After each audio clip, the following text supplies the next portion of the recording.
Welcome to another video, guys, and today we're going to be discussing one of the most important topics, and this is extremely important because people definitely both of these up, and a lot of times I've seen they submit the wrong kind of statements when the wrong kind of statement is required.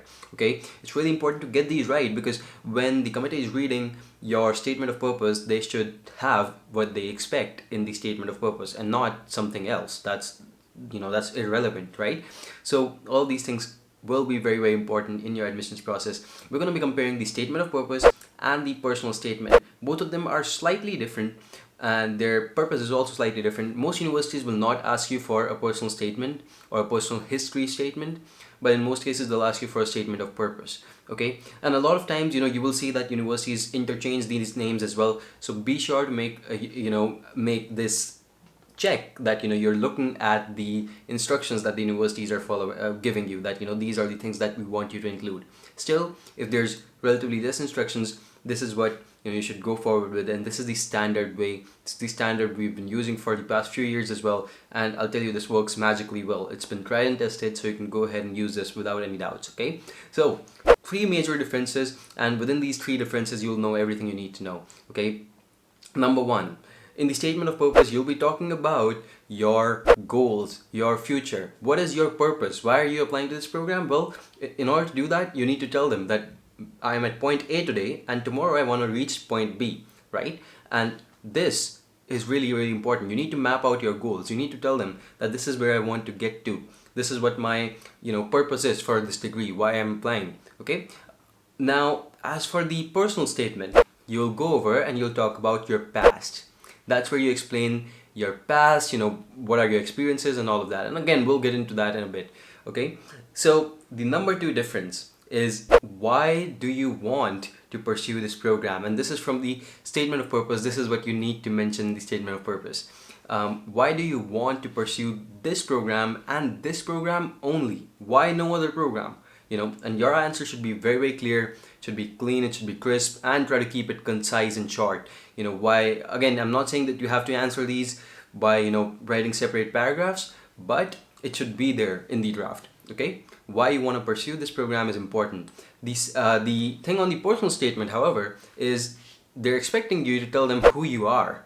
Okay, tell us how you are different from other applicants, what makes you unique. That's what they're looking for.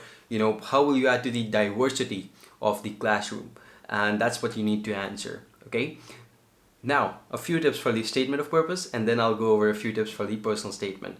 Okay, statement of purpose, you should always definitely start with your motivation, why you're going for this program, what your motivation is. You should briefly talk about your qualifications, that this is what I did in the past. Maybe you have a bachelor's degree, explain how that kind of sets you up for a master's or PhD, how that prepares you, that's important. And finally, of course, your previous work is important. You need to tell them that this is what I've been doing, and then your future goals, and you need to map these two. Like, this is my previous work, I'm already moving in this direction.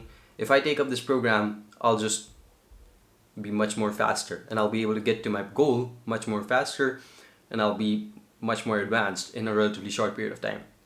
You need to map your previous work to your goals again. Okay, so that's important. When it comes to the personal statement, though, it's a little bit different. So you're going to be talking about what led you to applying to this program. Why are you sitting in front of the computer today and applying to this program only? And that's important for the committee to understand. When they're asking you for a personal statement, they want to know why this program, right?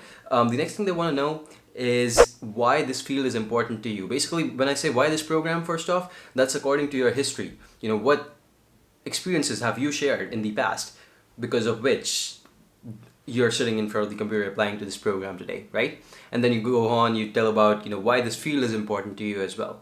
So again, that's from your past. If you're going for mechanical engineering, maybe your friend's dad owns an automobile repair shop that you often used to go over, and you used to be very, very fantasize about that, whatever they're doing, and you probably wanted to take part in it, and maybe even you did when you're doing your bachelor's. So all these things will count.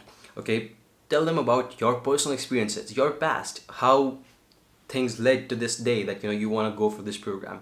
And finally, one more thing that's extremely important in the personal statement or the personal history statement is you need to talk about the hardships you faced financially, culturally, economically, familial disputes, anything that you have faced that sets you apart from other applicants, you can explain over here.